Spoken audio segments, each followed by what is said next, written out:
The Notre Dame Falcon football team has advanced to the NCAA Division II semifinals behind head coach Mike Jacobs in his 3rd season at Notre Dame.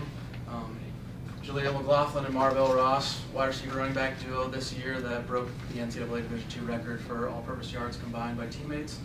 And Sha'haun Williams, defensive tackle, who broke the Notre Dame career sacks record today with 27.5 sacks in his career. Mike Jacobs, we'll start off with you. Can you just give us your overall thoughts on the game and thoughts on advancing to the semifinals? I say it, and I'm just going to start by telling everybody how proud of this group of guys that I am.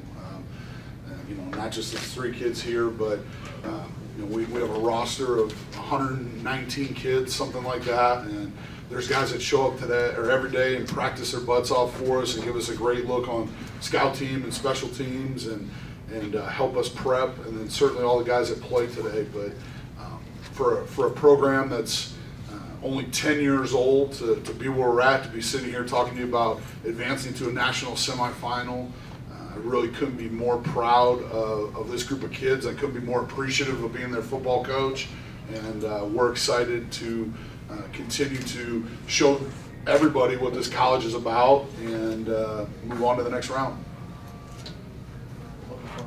Mike, this is 2nd week in a row you get to rely on your defense during our last drive. I mean, how confident do you feel being in that position? You know, I'd like to win them all big, but it just doesn't happen. I think this is something like the 8th game that we've scored in the last 4 minutes or gone ahead in the last 4 minutes, something like that, to stay ahead. You can't say enough about our defensive line, the rotation that we have up there. When the game was on the line and there was critical known pass downs, they were able to continue to get after the quarterback. We had some big plays out of Sha'haun and out of Vince Ellis today, who's one of our senior captains.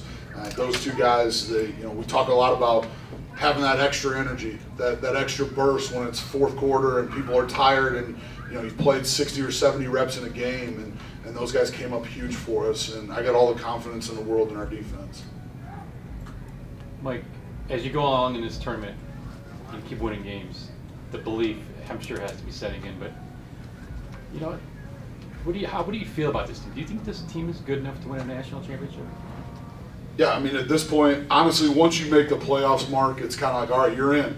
You got a chance. You're good enough to get to the playoffs. So if you compartmentalize things and you take one practice, one rep, one game at a time, anybody's got a chance. You got to be better than them one day. And there's teams that are in this tournament that are still left. We've played 2 of them in the last 2 weeks that have been playing football for over 100 years. I believe Slippery Rock played their first football game before our college was even open.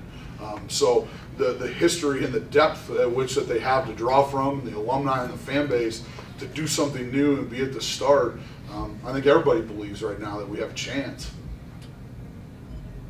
Hey, Marvelle, that touchdown right before half, can you just speak about how big that play was for you guys as an offense, and just kind of take me through that play?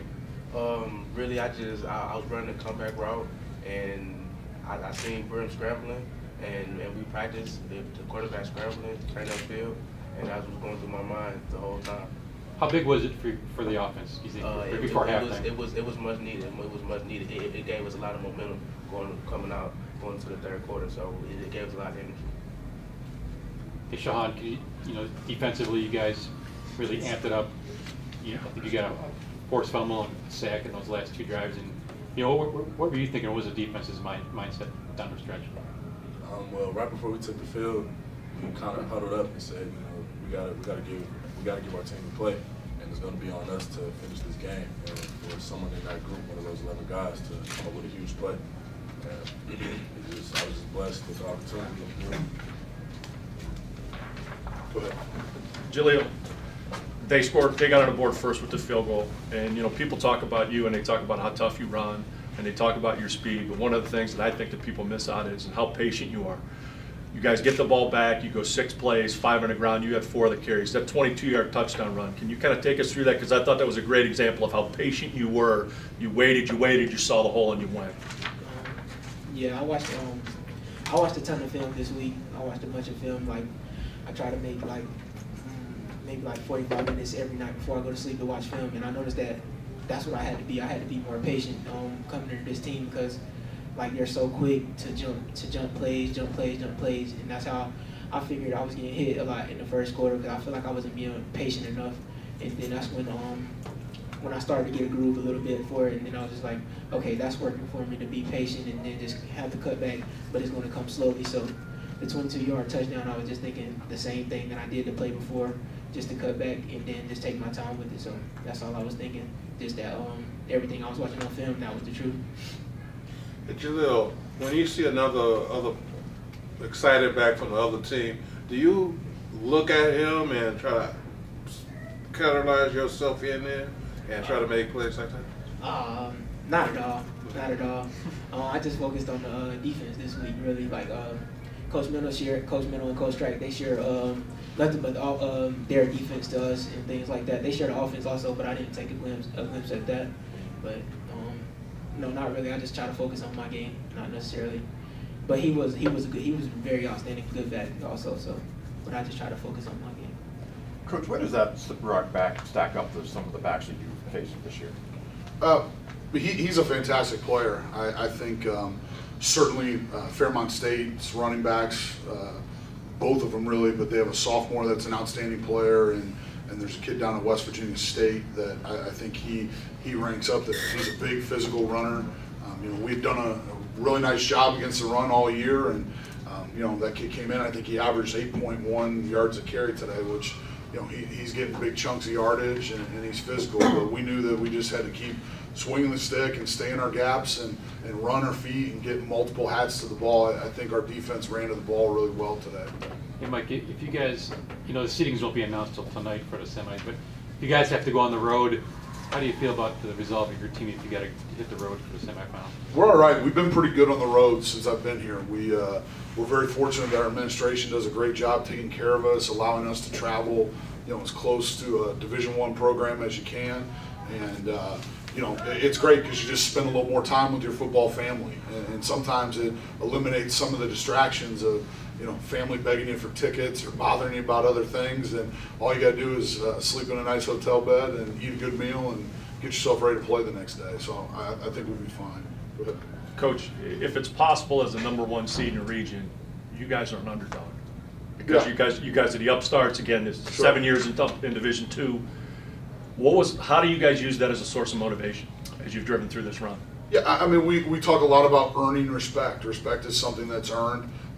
We try not to focus too much on what other people are doing in terms of ourselves. We really talk an awful lot, and these guys will tell you about how good can we be at what we do, and honing our craft and having good quality practice reps and not wasting any time or being inefficient in anything that we're doing. So, I think for us it's just about continuing to show people that, not only Notre Dame College, but certainly the Mountain East Conference is playing really good football.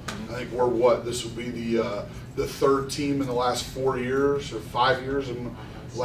So 5 out of the 6, I think, where we've had a team advance on, and I think that says an awful lot about our conference and the opponents that we're playing each and every week, and I think we'll be ready to roll. Did Slippery Rock remind you of anybody you played during the regular season? Were you able to draw? Yeah, I mean, they're comparable to Fairmont State, I would say. They're big and physical on defense. Their linebackers fill and rush as well as anybody that we saw on film all year. They got a big physical running back that can run the football. And they got a handful of transfers that, you kind of mix those guys in at this level, and you try to find a difference maker that way. We've done it the other way. We don't have a ton of transfers. We try to home grow guys and recruit and develop them here in our program. But probably Fairmont State's the closest I've seen a team in our conference. Hey, Williams, everybody said defense will win his championship.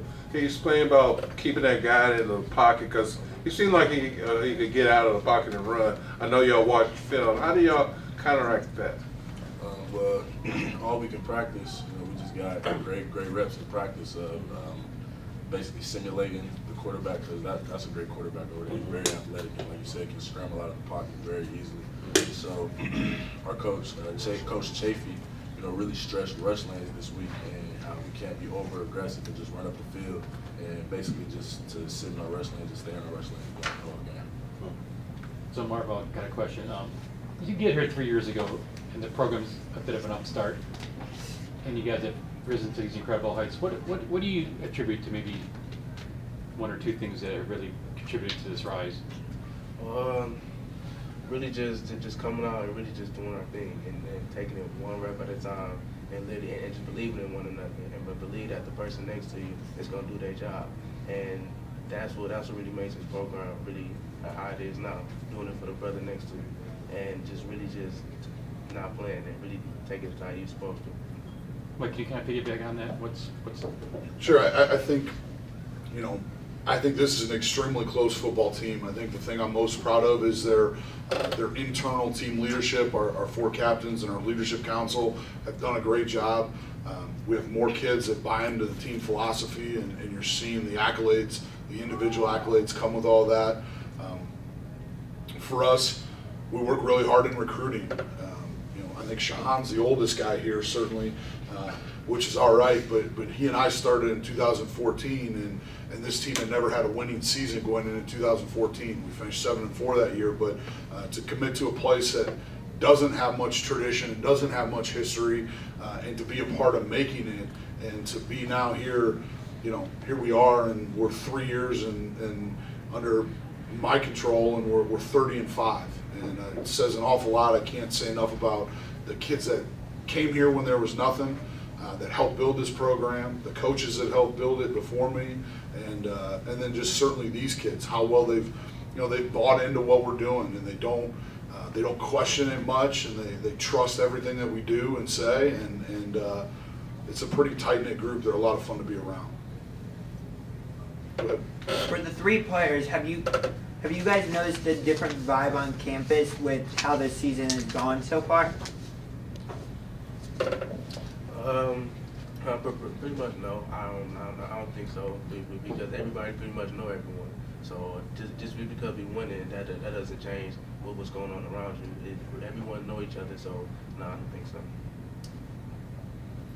Kind of to go off of what Vale said, you know, here at our college, everyone is one big family, so no one's really been treating us different. You know, everyone's excited, you know, about the opportunity that we have and has been congratulating us.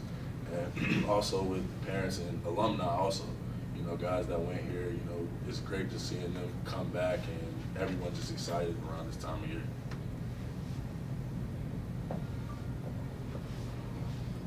You feel it? Big man on campus? Feel it different? I'm not sure. I'm new to this. I really don't know how things were a couple months back.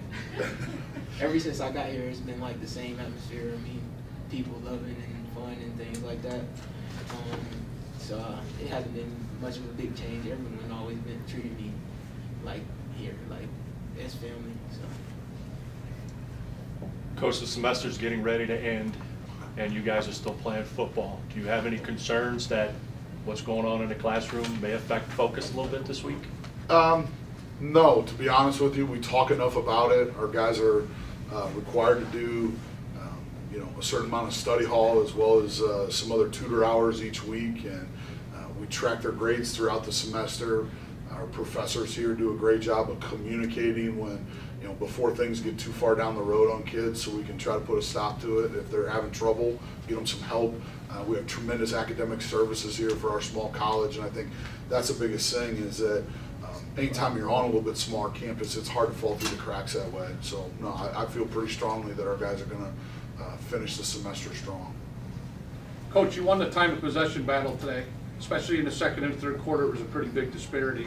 Was that a point of emphasis this week to try to keep their offense off the field, considering the amount of points and the numbers they put up the last couple of weeks? Yeah. And obviously, with a back like Jaleel, you're going to feed him the ball as much as possible. We want to establish a line of scrimmage, and we probably took a little more time than we normally do as we try to go. And you know, anytime we get a big play or things like that, you got to just be mindful of the clock. But yeah, we definitely wanted to try to hold possession a little more, knowing that they were an explosive offense. I think they scored last week in their game. I think they scored on their first 7 possessions or something like that. So I think we came out and stopped them on their first 2, and really, yeah. As the game went on, certainly we're trying to milk the clock a little bit. You mentioned earlier about 5 of the last 6 years your conference has represented very well. Do you feel you're carrying that flag along with your own flag as you're going through here? Most definitely. I just cut my phone back on and already had text messages from some of the other coaches in the conference, and I do the same as they move on and move forward. I think you have to be that way. If you're not rooting for your conference, and I think there's something wrong with it, because even though there's got to be this competitive nature and that kind of stuff, I certainly want them. Because if it's good for if it's good for one team, it should be good for the entire Mountain East. And so, anytime it's good for our conference, it should be good for Notre Dame College and everybody else in it.